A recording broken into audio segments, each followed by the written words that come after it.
This is an island surrounded by water, big water, ocean water. Trust me, I'm like a smart person. I'm very consistent. I'm a very stable genius. I had the best words. Tolerate it. I know words. Mike Pounds. I hope they now go and take a look at the oranges of the investigation. But there's no better word than stupid. Anonymous, really anonymous. I'm very highly educated. One of the wettest we've ever seen from the standpoint of water. Had the best words. God bless the United States.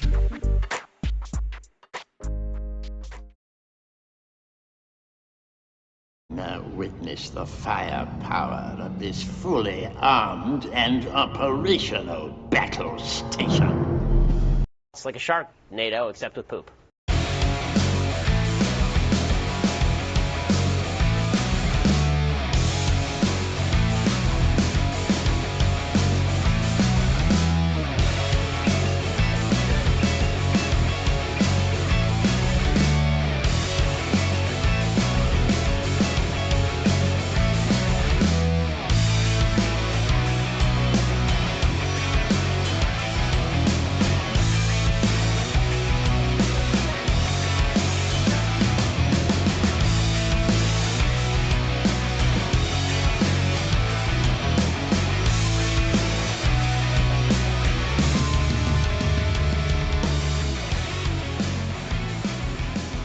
Hey everybody, good afternoon, welcome to the show.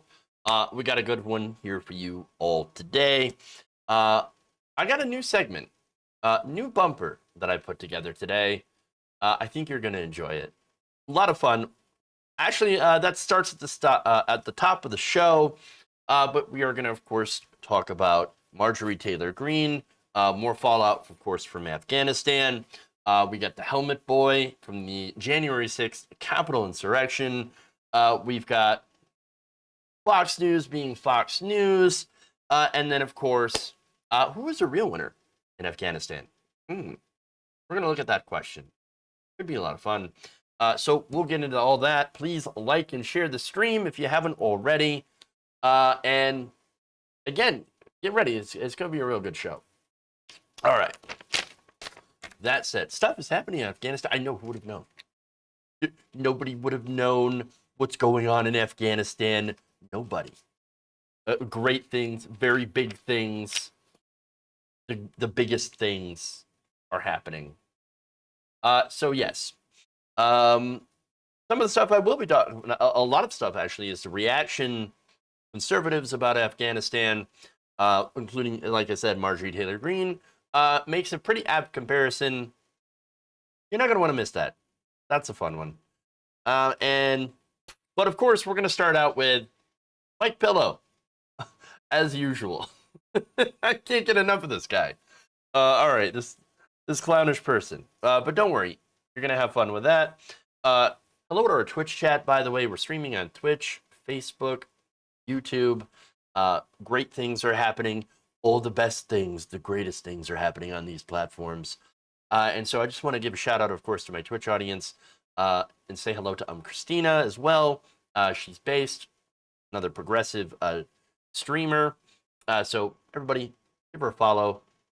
Hit that follow button. Support progressives. Support progressive content creators all over. All right. That said, we'll go to our news segment.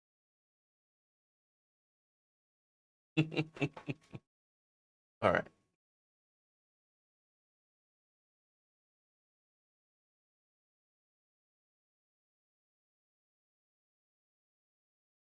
MyPillow CEO Mike Lindell is continuing his grievance tour following the complete disaster that was his cyber symposium, and that means it's time for a brand new segment called Pillow Talk.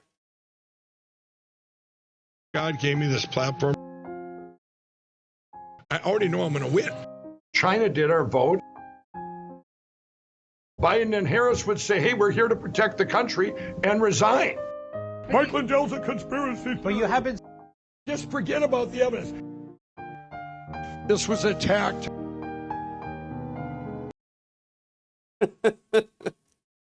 All right, so Mike Lindell recently went on an unhinged rant at Fox News, calling out Sean Hannity, Laura Ingraham, and others for not promoting his so-called cyber symposium enough, specifically, of course, dealing with an ad for it that he had wanted to put out on all the different networks. So let's take a look at that.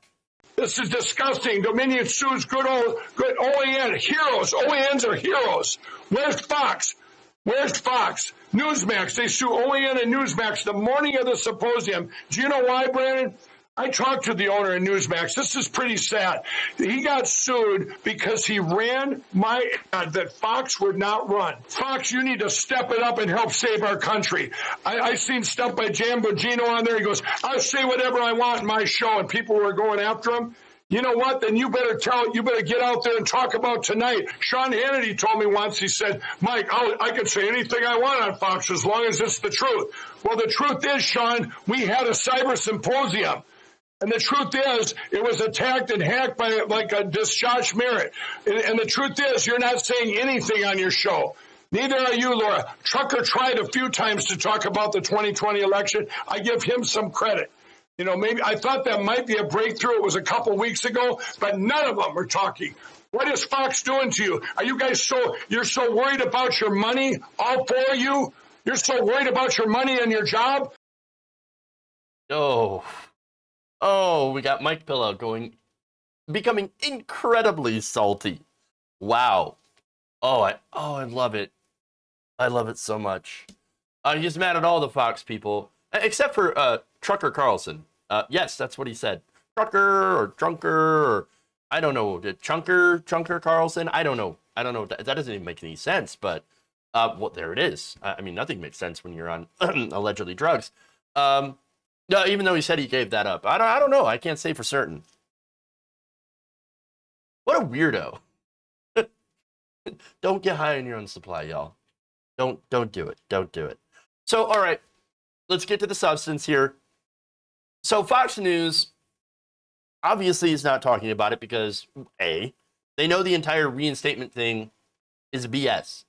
That's the thing that underpins the entire conspiracy theory is that, well, since we're going to prove that it's an attack by China with the bamboo ballots, because, you know, our previous conspiracy theories about it being the ghost of Hugo Chavez didn't exactly work out. So now we're going to go and say China. They hacked the election through packet, we can prove that through the packet captures for machines that were never connected to the internet. That genius level. We got genius level intellect going on here. Big brain. The biggest brains ever on Mike Lindell. But no, look, again, it is BS. Their conspiracy theory has completely fallen apart because of at the cyber symposium, because they didn't show any evidence. They showed no evidence. None. So, how are you going to say that, why didn't you promote my cyber symposium? That was going to, A, get me in more trouble, very likely, and B, didn't actually show any of the evidence because there is no evidence. I mean, and again, that goes to the second part, that goes to B. They don't want to get sued anymore, right? They don't want to make their suit with Dominion even worse, and Smartmatic as well. No, why? Because they know that if they harp on it, they're going to lose. They're going to lose. So that's why we didn't hear ads for Lindell's dumb symposium that everybody outside of the most, hardcore MAGA guys was making fun of the whole time. And you know what? He took that personally. According to Salon, the Lindell commercial that Fox refused to air included an advertisement for the online event that was going to be held in August.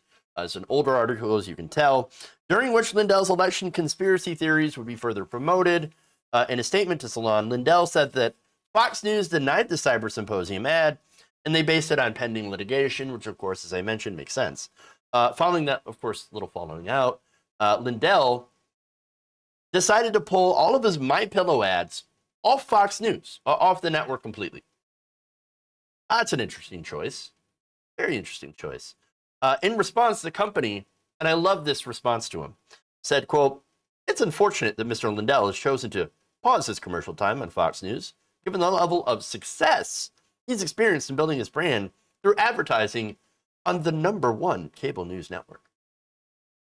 So right there, I mean, that's a good statement for a lot of different reasons, right? So it's a nice little, like, we've been good to you. We've been real good to you. We helped we made you. We got you your money because we, broadcast your stupid pillow commercials all the time. Oh, and now, well, now, real sad. We're not losing anything, but you are. It's very interesting. And so now, the thing is, most businessmen, most grifters, and there is this online discussion where we're trying to figure out, is Lindell a grifter or is he a true believer? Now, again, I err on the true believer, but I also think it's a little bit of A, a little bit of B. I remember, of course, the discussion between Lance, who hosts the Surfs on Twitch, and Anna Kasparian on this very subject. And Lance, he's with me. He says, "Well, look, I think he's a true believer. He believes his own BS." And it's like, no, he's a complete grifter. But again, I think there are elements of both in here. And I think for this conspiracy theory, well, he's wrapped up personally. Again, a grifter doesn't really set up a cyber symposium. Yes, to be fair, to go along with the true believing is, I still got to sell pillows. And so he's going to put his promo code, pepper it in, all throughout the symposium so that people will go and still buy his pillows, the people who go to the symposium. So it is interesting. But at the end of the day, it's going to be more harmful to his business. I mean, look, there's maybe he's too dumb to realize this, but there's only so many pillows that you can sell people, right? There's only so many pillows that people will buy. You have to expand your reach. You have to expand your audience.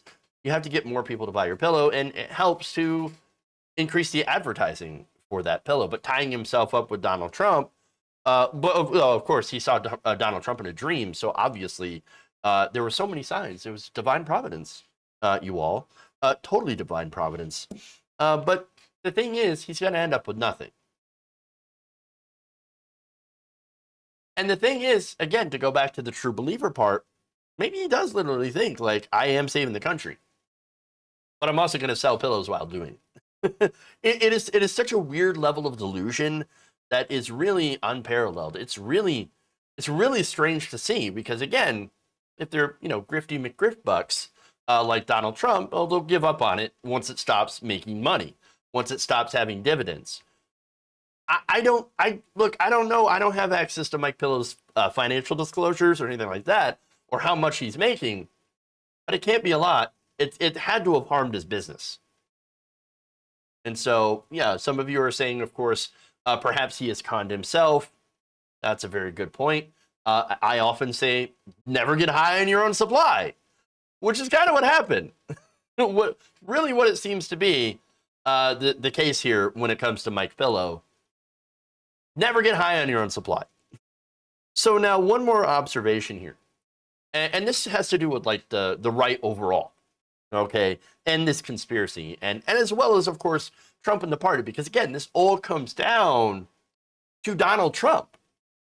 At the end of the day, being this gigantic figure in the Republican Party and Republican politics, and somebody who has never represented the Republican voter, never worked a goddamn day in his life, has always been a con man and a grifter, somehow being held up as this really strange, messianic figure on the right. It is super weird, and they're tearing themselves apart over Trump. Recently, I showed you that video of Dan Crenshaw saying that Trump reinstatement it's not going to happen. Now, Dan Crenshaw, I don't really agree with Dan Crenshaw on pretty much every single entire issue. At the same time, Dan Crenshaw actually admits, he's like, no, Republicans should not kid themselves into believing that President Trump won the 2020 election.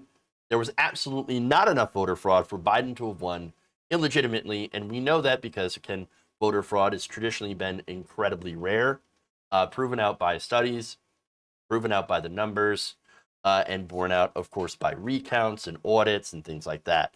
And so there is just no reality. There is no basis of reality for this whole reinstatement nonsense. But that's not enough for the hogs who keep feeding at the trough of disinformation laced with opium. And that's what it is. It's absolute opium. And for those who take advantage of it, like Trump, and also like Lindell, as I imagine he's trying to, and a whole stable of others. I mean, look, the other people that are taking advantage of this, and Republican voters that really do believe in this nonsense, a lot of them are grifters. A lot of them know better. And it's just really sad to see, that there are so many people out there that are not only spreading this disinformation on purpose to make a buck, but also people that actually believe it.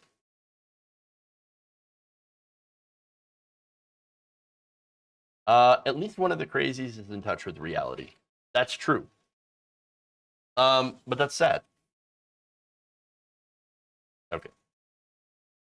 Let's move on.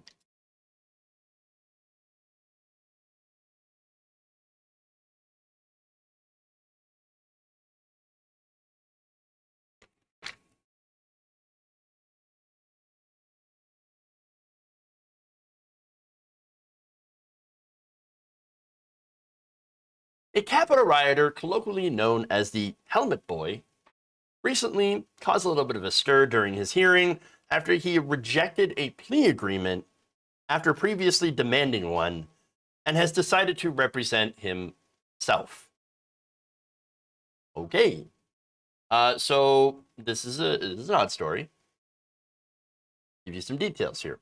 So the person's name is Zach Allen, although Helmet Boy seems to work pretty well. Perhaps he should have worn his helmet before he went to the Capitol insurrection instead of waved it around smashing windows, but okay. So now he was captured on video, of course, using a riot helmet, smash a window to the speaker's lobby on January 6th, and told a federal judge on Tuesday that he has decided to represent himself in the case against him as general counsel, and that his attorney was merely a assistant, according to a report from an investigative reporter named Scott McFarland.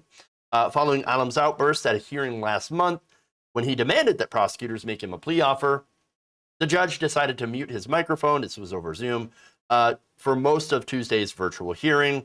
And so it's funny, he had a hearing last month, and he decided to get a little mouthy. The judge said, all right, well, enough of that.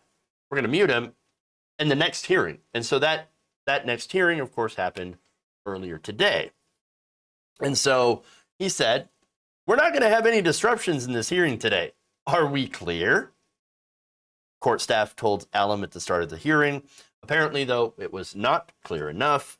After defense attorney Michael Lawler announced that his client was rejecting the government's offer, the offer that he asked for, okay. Allen tried to interject, but was rebuffed by the judge. When he was finally able to speak, he said this, quote, I need the offer stated for the record. He's my lawyer. I'm general counsel for my own case. I want to know what it is. My lawyer never contacts me. That's interesting. The judge then declined the request and advised him to discuss the matter further with his lawyer. Now, McFarland reported that Allen was trying to argue that he is defending himself. Judge cut him off, court muted him, then sent him back to a private breakout room with defense attorney. This was a mess. I feel like this thing is a result of when someone has never had to face consequences before for their actions. At least not serious consequences. Oh, you want to represent yourself? Well, knock yourself out. Have at it, man. You seem to be already doing pretty fantastic getting muted by the judge. I mean, it's absolute clownery, but I mean, you realize that one of the reasons at least in my mind, you would think that one of the reasons that the judge is muting him is partly for his own benefit, so he doesn't say something outrageously stupid and makes his own situation worse. That's my read of the situation. Maybe I'm being a little bit too charitable. It also could be just the fact that the judge knows that he's dealing with a clown, and so he had to prepare for the circus. Whatever the reason, again, it just really shows you that we're not dealing with serious people here. Demand a plea deal. On what grounds do you demand a plea deal? Why should they? Why shouldn't you be thrown in a hole in the ground for doing what you did? Not that, no, you know what? I'm not calling for his rights to a fair trial to be infringed. No. I'm just trying to figure out what's the end game here. What is he doing? Like, what is your legal strategy? I'm going to go on a limb and say there isn't one. There isn't one. And he's just desperately flailing around because he doesn't want to face the consequences of his own actions. Again, it's the same old story. So now what's important here is, the people that are behind these people, okay? The Republican Party, some members of the Republican Party have came to the defense of these January 6th insurrectionists being held in jail before their prison dates. Or, I'm sorry, before their court dates. Marjorie Taylor Greene is a good example. Marjorie Taylor Greene, Matt Gaetz, they went on a nice little tour, and they called these people political prisoners. Oh, they're political prisoners. No, you literally broke into the Capitol building, private property, smashing windows, smearing feces, yelling threats at lawmakers. Let me tell you, if a black person did half of that, these right-wingers would be calling for that person to be put under the jail, under the prison, not just in the prison, okay? So that's the issue here. There's some hypocrisy going on, but there's others too. A former Trump campaign staffer, Matt Braynard, has been pushing the same narrative. Now, you might not have heard that name, but you have definitely heard that narrative. In fact, according to a report in BuzzFeed that recently came out, Braynard was a key voice in trying to whitewash the actions of these January 6th Capitol insurrectionists. Braynard, according to the report, has led protests for the release of various rioters, calling them political prisoners, even though only a small handful of violent and dangerous individuals were denied bail outright, and saying that their release is, quote, get this, the modern civil rights struggle of our time. Oh, yes. Oh, God, look at that irony, right? Oh, they're calling this insurrectionists being held before their trial dates the modern civil rights struggle of our time. Oh, these people fighting for civil rights. What civil rights? What civil rights? You're not fighting for civil rights. You were fighting to overturn an election that you lost because your guy lost in a fair election. Because, look, there were numerous reasons why Donald Trump lost. Biggest one, I think, was actually COVID. Before COVID, I was real iffy on Biden's chances because, I'm not a big Biden fan. And so I didn't see the appeal of people voting for him, even though at the end of the day, I did. But at the same time, Trump did disastrous on COVID, and that was enough to have the election here. That did not go in his favor. So now there's more. He also has taken credit for the martyrization of Ashley Babbitt, the rioter who was shot and killed while trying to force her way through a broken Capitol window. Her cause has since been taken up by Trump. Braynard also is organizing another rally for September 18th, telling longtime far-right activist, strategist Steve Bannon on his show that, quote, it's going to be huge. Backed up by these people, why would you, if you were in that position, take responsibility? You wouldn't. Why wouldn't you demand a plea deal when you have these prominent politicians and a former president that is literally on your side? Again, these people, they don't actually believe that anything they did was wrong. They just don't. They thought, no, the only thing that we did wrong was fail. So.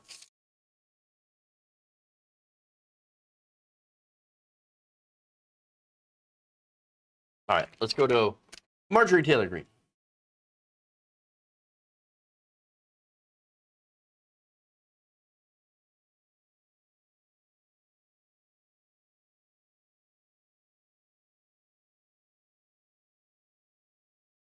Representative Marjorie Taylor Greene recently made a very interesting argument in favor of freeing the January 6th Capitol insurrectionists. Take a look. Here we have people being held in prison that were at the Capitol on January 6th.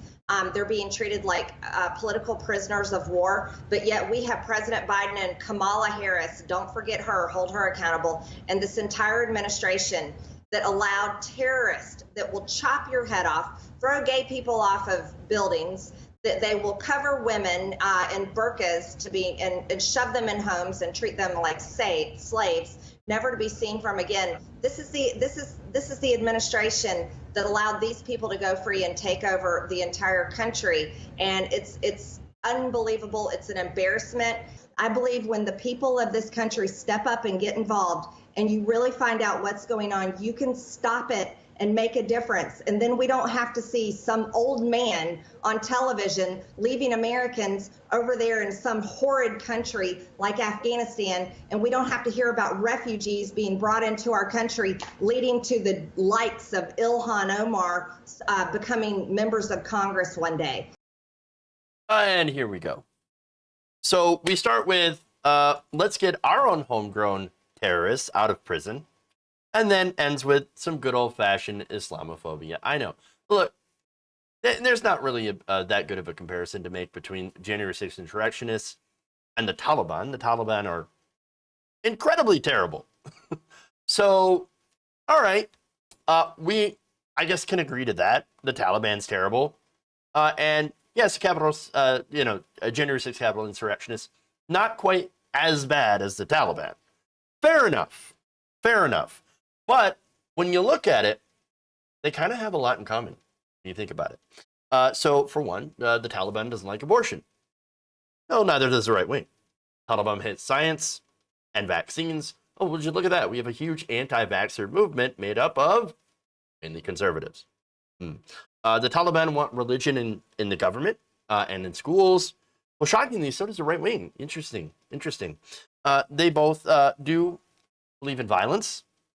Men should rule over women, and they should, women should cover up their bodies if they don't want to get sexually assaulted. And so, oh, wow. The comparison, like the things that they have in common, just a lot. Wow. Did you know that they also believe in the same God? Allah is just another name for God after all, even though they believe in technically different prophets.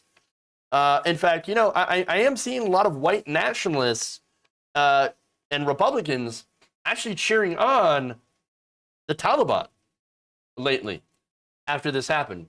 Now, interesting. See, so I tend to think that if you're cheering on the Taliban for taking over Afghanistan, you're not a good person.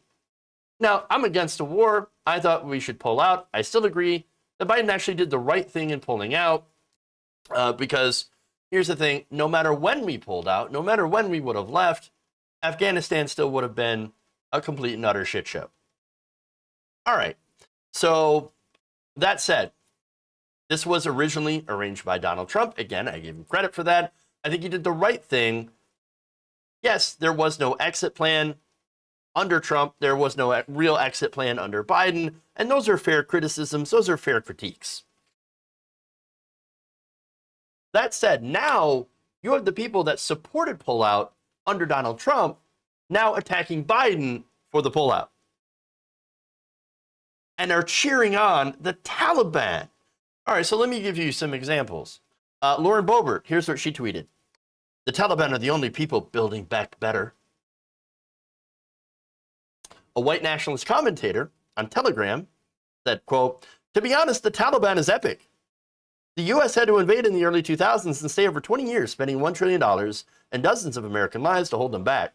As soon as we left, the Taliban took over the whole country in like 12 hours. LMAO. I mean, all that stuff was right, except for the Taliban is obviously not epic. And there's nothing funny about this. There's very serious consequences that are going to happen now as a result of, well, the Taliban taking over. Now, those are just the mild ones.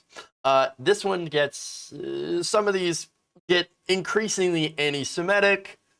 In fact, there was a neo-Nazi blog, not surprised, that said this: for those unaware, NATO is pulling out of Afghanistan after 20 years of war with the Taliban and losing. This should in fact be celebrated as a victory.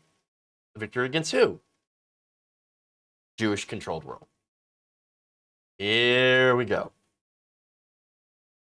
They added, while the Taliban does have its faults, they are nonetheless a marked enemy of the Jews. Of course. Of course. They continued, another reason to celebrate this victory for the Taliban is yet another example that our enemy, the system, is but a paper tiger. There is also a Proud Boys linked account that posted this: if white men in the West had the same courage as the Taliban, we would not be ruled by Jews currently. On and on and on. The anti-Semitic comments continue to roll on. And so they had to do it. Why? Because this is who they are. They celebrated this. I don't celebrate this. I don't think we should have been in there in the first place. But again, no denying that people, especially women, especially girls, will suffer under the Taliban, and it's pretty horrible to think this is fine. But yet, as one points out, and actually commented, well, I celebrate every time the U.S. government is embarrassed. You should too. Now understand that this comes from the same group. Proud Boys enthusiastically backed Donald Trump. Far-right groups, for example, the neo-Nazi marchers back in Charlottesville, overwhelmingly backed Donald Trump. Why? Because, well, they said Trump is against the system. Now, here's the thing. They were, he thought that he was against the system. They thought that Trump was, and were willing to show up to try to overthrow the election to keep Donald Trump in power, right? And so that's who Marjorie Taylor Greene wants released out of jail. The people that showed up on January 6th. And it shouldn't be surprised that there's anti-Semitism linked with this.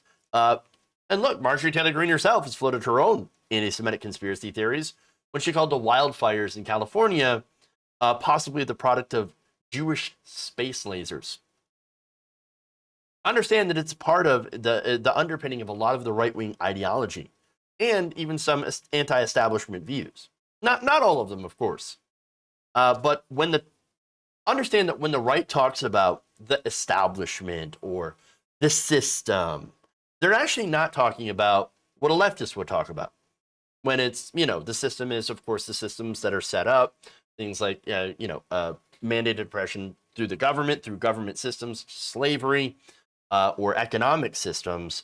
They're also not talking about, out of touch old rich people that are still in power, or class systems that, are there in place to stop working people from amassing wealth and power in the government. That's not what the right wing is talking about. The right wing is talking about Jews. That's what it is. So understand that there's a distinction that needs to be made here. So whenever you hear about the establishment from the right wing, we'll ask them what the establishment is. What do you think the establishment is? What are you talking about? Is there a certain question that you're going to ask?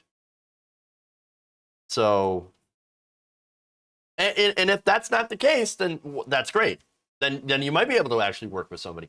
Because I don't have a problem working with somebody who's conservative, right? When it comes to, making the country a better place. Obviously, we have different ideas on how to do so. But what's different about that is you can't work with neo-Nazis, racists, people who are members of the KKK, Proud Boys, things like that. Those are not people you can work with. And I would add, I wouldn't honestly work with Boogaloo Boys. That's not something that I'm interested in doing. And so, that said, let's go to a refugee comment, right? Now, the thing, one thing about that is that, of course, a lot of these right wingers really do hate the idea of taking on refugees from from Afghanistan, running from the Taliban. Now they say, well, it's because they're Sharia law.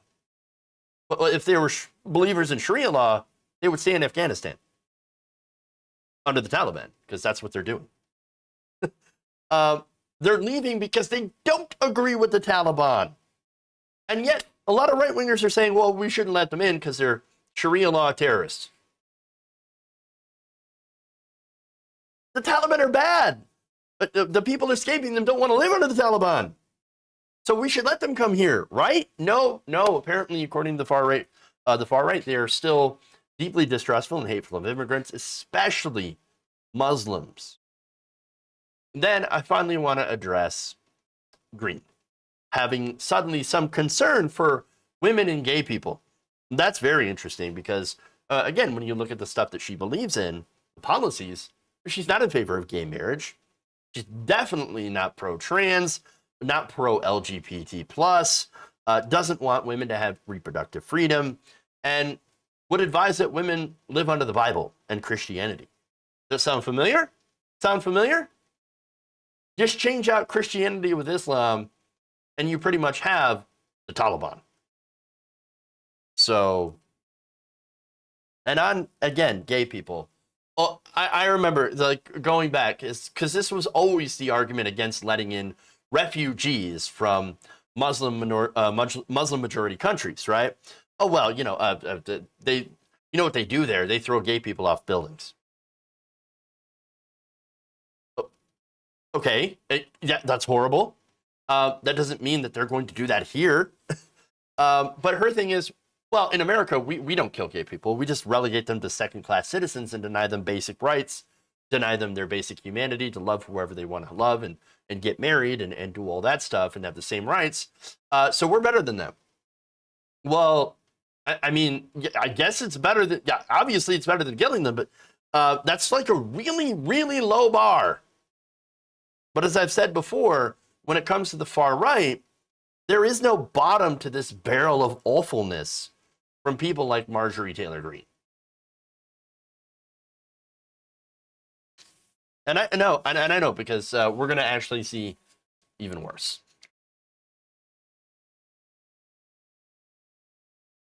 All right. Before I get to that, I do want to read a super chat here. Let's see. Go to that. Just a second.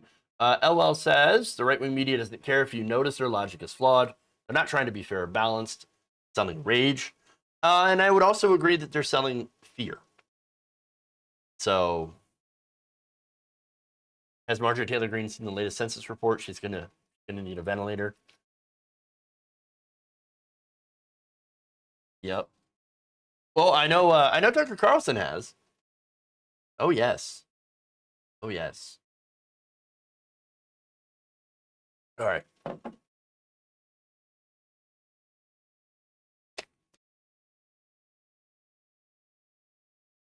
Boogaloo boys are anarchists. They fantasize about post-apocalyptic every-man for themselves world. Yeah, and I don't agree with that. I don't agree with tearing everything down. All right. Let's go to conservative fear-mongering, because that's always fun.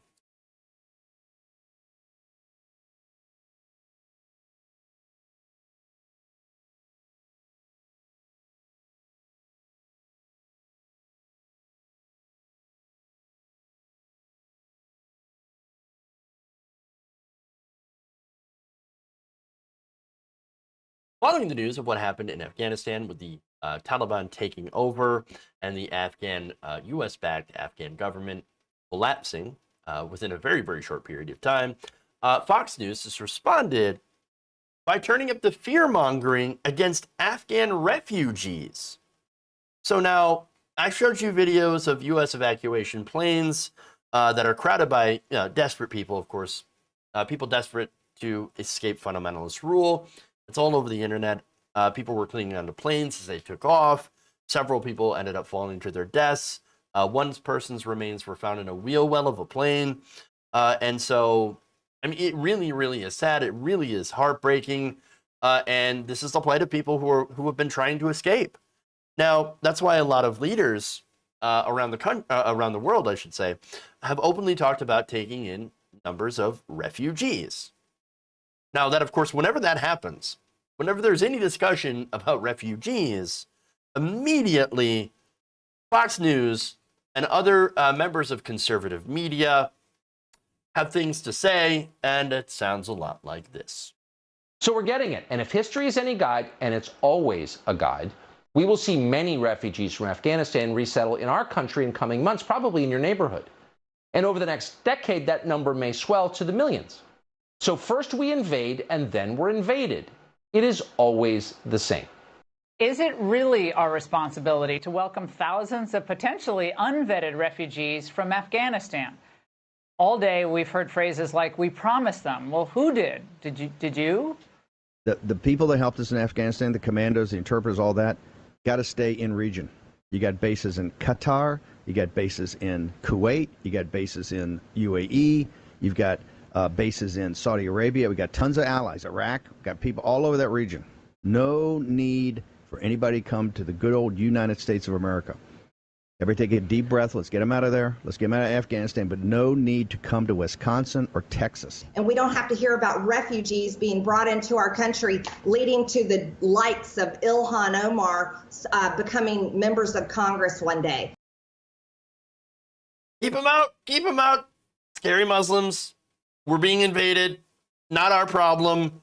Send them. They don't need to be coming to Texas. Oh, no. Send them anywhere else. Anywhere else. But Texas, don't send them here. Don't send them here. Well, that's the overall view that you're getting from Fox News. In fact, other conservatives have weighed in. In fact, here's Florida Representative Anthony Sabatini in a tweet saying, any Republican that doesn't help fight against the plan to bring 100,000 Afghans into the country must be primaried. Every GOP official must go on record now.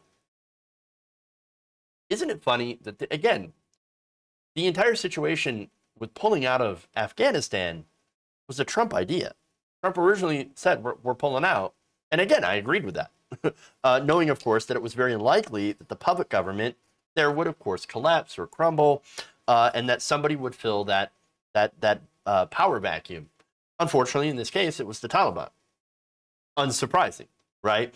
But apparently, people that weren't paying attention, conservatives, and mainstream media pundits, as I pointed out the other day, were utterly shocked that this would happen so fast. Oh my God, I can't believe it. Oh, I can't believe the thing that people warned us about, that we're actually paying attention actually happened. We thought we had a lot more time. No.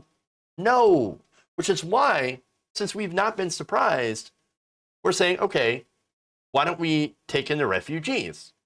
Open up the country to take in as many anti-Taliban refugees, women and children specifically. They're going to be the most affected by the policies. And we'll do that. But no, the idiots, again, are shocked. Oh, my God, as soon as we did the thing that we said we were going to do, the thing that every rational person said was going to happen actually happened. And now nobody could have seen this coming. And now we have to keep the refugees out.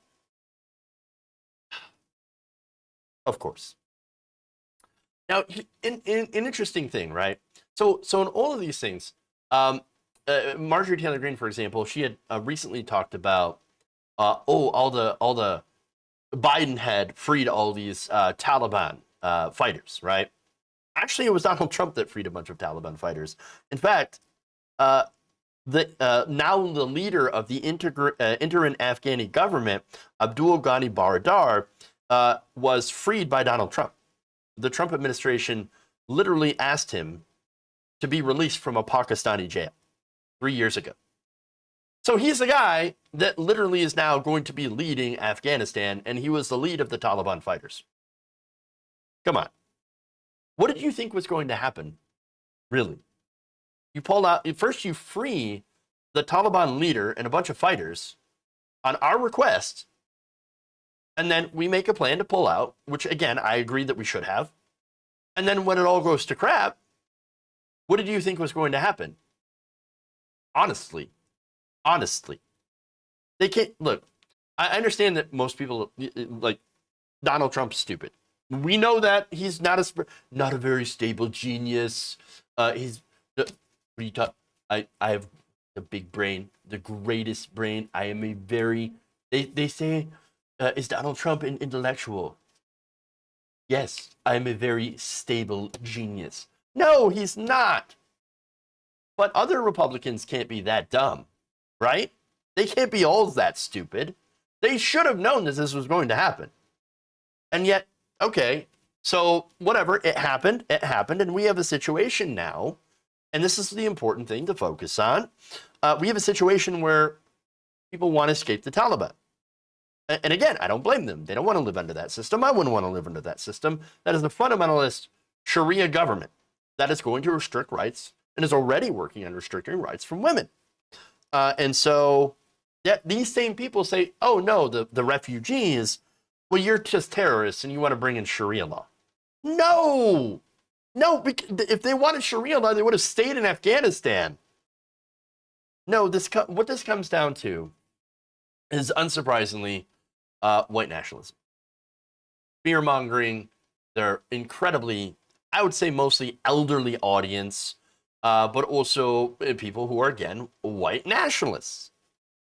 Tucker Carlson, look, I can tell you for a fact, Tucker Carlson doesn't give a damn about Afghanis. And he says, well, they might be coming to your neighborhood. Be scared. Be afraid. Now, for his viewers, they think it is scary.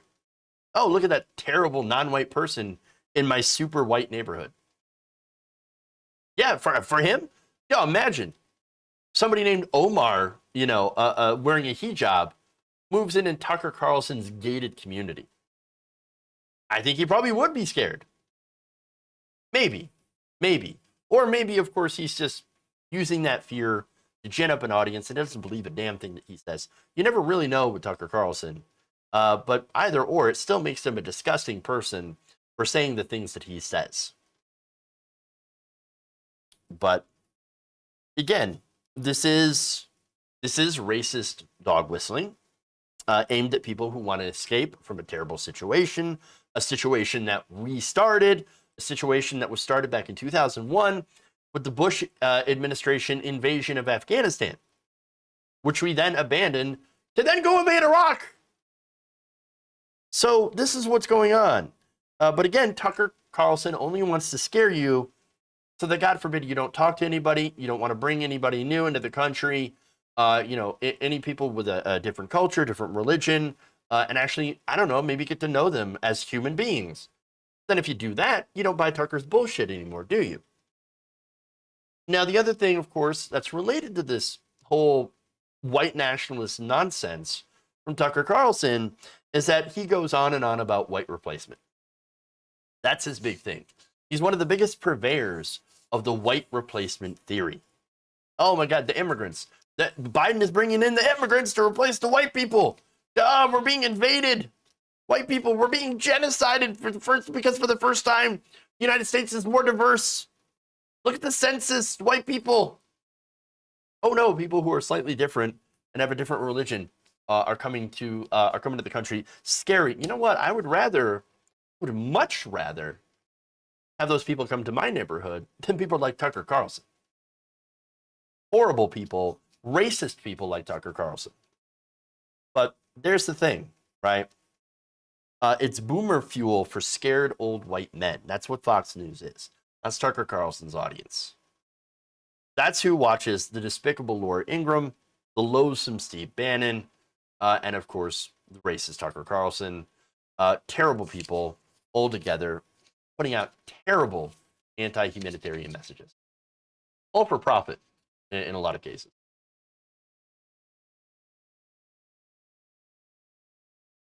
All right.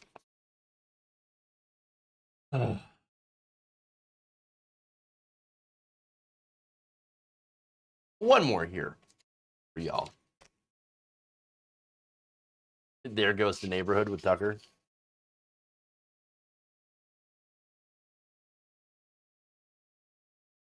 We should nation build and you go to US of A, but without bombs. only construction workers.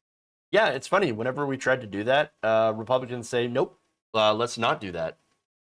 Weird. All right. One more story. I'm going to make it quick. So there's been a lot of discussion about how the United States may have lost in Afghanistan. We did lose. We spent over $1 trillion, 20 years, numerous people were killed, soldiers, civilians, etc. All for the Taliban, of course, to take the entire country in a very short amount of time. So now, on paper, militarily, that looks like a devastating defeat. However, a devastating defeat, of course, for the U.S. military, the now non-existent Afghan military, and it's a huge win for the Taliban. But there is a winner, another winner that a lot of people are not talking about. And that is, of course, defense contractors. I've seen a few talking about them, and that's good, because I think that's pretty much the major story here is defense contractors in the Pentagon. In fact, The Intercept came out with a report recently which spells out just how much winning was had by defense contractors over the 20 wasted years in Afghanistan. John Schwartz, in a recent piece, talks about how the major defense contractors, Boeing, Raytheon, Lockheed Martin, Northrop Grumman, and General Dynamics, made out from the war like bandits. Now, all of those, except for Boeing, receive lucrative government contracts. So now Schwartz writes that it is incorrect to conclude that the Taliban's immediate takeover of Afghanistan upon the U.S.'s departure means that the Afghanistan war was a failure. On the contrary, from the perspective of some of the most powerful people in the U.S., it may have been an extraordinary success. Notably, the boards of directors of all 5 defense contractors include retired top-level military officers. So they go from the military, and then they go work at these defense contractors. And is it any wonder why they continue to advocate for endless warfare? Well, you got to make money. You're a defense contractor, you know, your daddies, the people that you want to work with after you're out of the military. Now, again, nobody really talks about that, save for a few progressive indie channels, how the Pentagon is filled to the brim with defense contractors and vice versa. Again, they rail for endless wars. One example is our current Secretary of Defense. Recently sat on the board of Raytheon. And there's more. Ronald Moultrie, Biden's Undersecretary of Defense for Intelligence and Security, came from at least a dozen consulting firms and contractors, which he joined after holding positions in the NSA, CIA, and Navy. Frank Kendall, Biden's Secretary of the Air Force, worked as a consultant for Northrop Grumman. But it's not just Biden. Again, Biden is the latest example of hiring, putting in defense contractors into positions of power, and then vice versa, them getting out of the military. But it all feeds this giant machine that is the military-industrial complex. Again, we had it under Trump. We had it under Obama. We had it under Bush. The Pentagon has always been filled with people from the private defense industry and vice versa in this sickening revolving door of corruption. And then you wonder, when you look at that, and you look at the incentives for these people to continue to push for endless war, well, you begin to see why it's endless war, why we've always been at war for at least my entire lifetime, almost. But if you're still not sure, here's some more information to consider. So now, Schwartz did the math, okay? And he said that if you would purchase $10,000 of stock, I know, imagine that, right? I don't know if there's anybody in my audience that has $10,000 that they can go and spend on stock, much less assets, right? And if you do, that's fantastic. You're doing incredibly well. Hats off to you. But if you're somebody who invested $10,000 worth of stock between 5 different defense contractors back on September 18th, just after 9/11, 2001, the day President George W. Bush signed the authorization for use of military force, which, by the way, only one Congresswoman was against, Barbara Lee. She deserves to get all credit in the world because at the end of the day, she was 100% correct. But, so now, if you reinvested the dividends from that stock, your stock would be worth almost $100,000. $97,295. Now, when you compare it to the rest of the stock market, and this is where it gets really, interesting. It turns out that is a far greater return that was available in the overall stock market over the same period. So if you had invested $10,000 in an S&P 500 index fund on September 18, 2001, it would actually only be worth about $61,613. So in reality, defense stocks outperformed the stock market by over 58%, over half, during the Afghanistan war.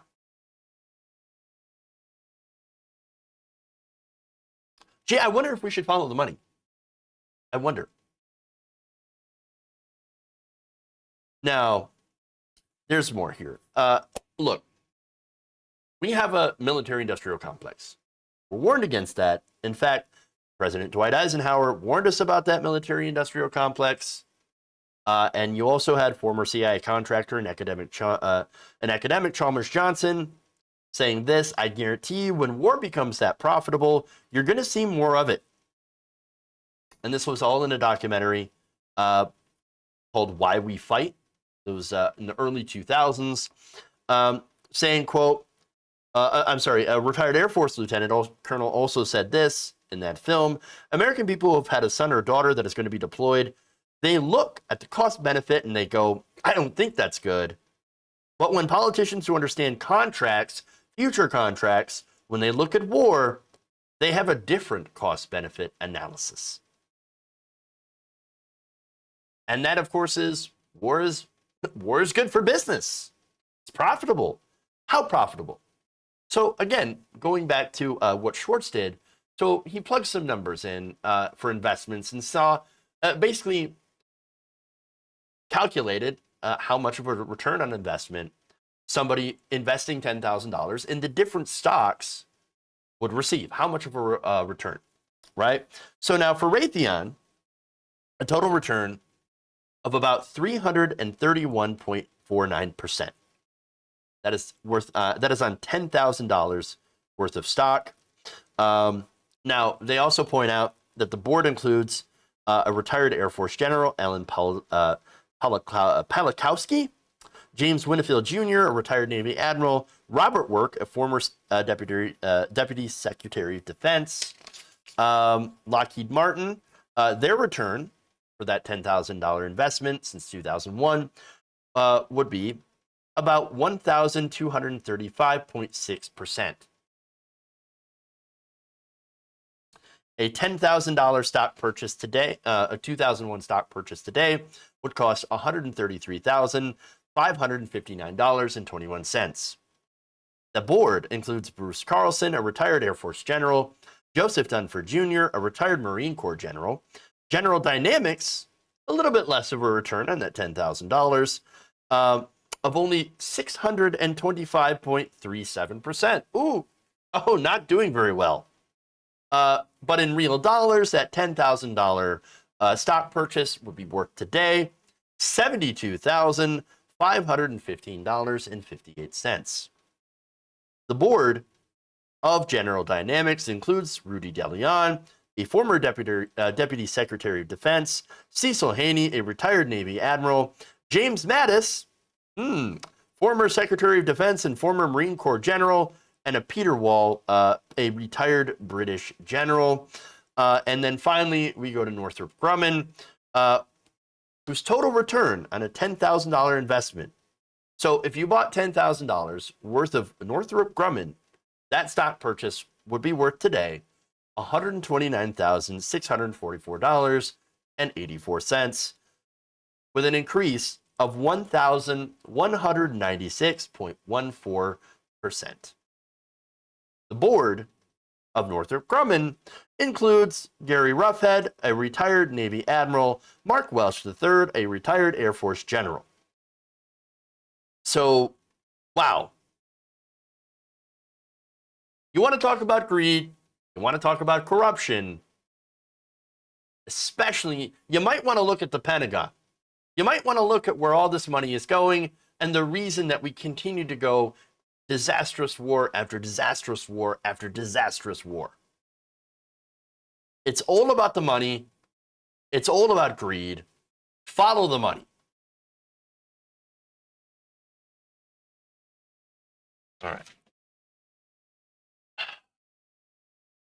I got to go. I'm out of time. Thank you all. Please like and share the stream if you haven't already. Very helpful if you do so. Thank you again for the super chats here. Follow us on Twitch, Jeff Waldorf. Go to our Patreon, patreon.com/Jeff Waldorf, and all that wonderful stuff. Again, thank you all. You check for super chats here. Gabby Mathis, thank you for the very kind $5. And we will see you all tomorrow. Stay safe and try to have a good day. Love you, and remember, change begins with you. Good night.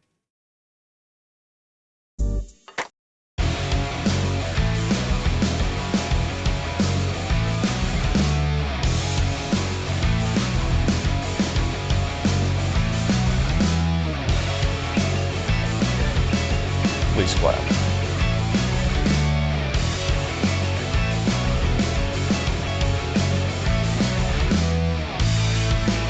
Tighten up my knee.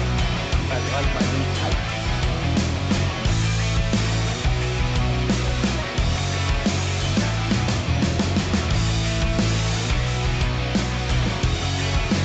Oh, man, I'm sorry.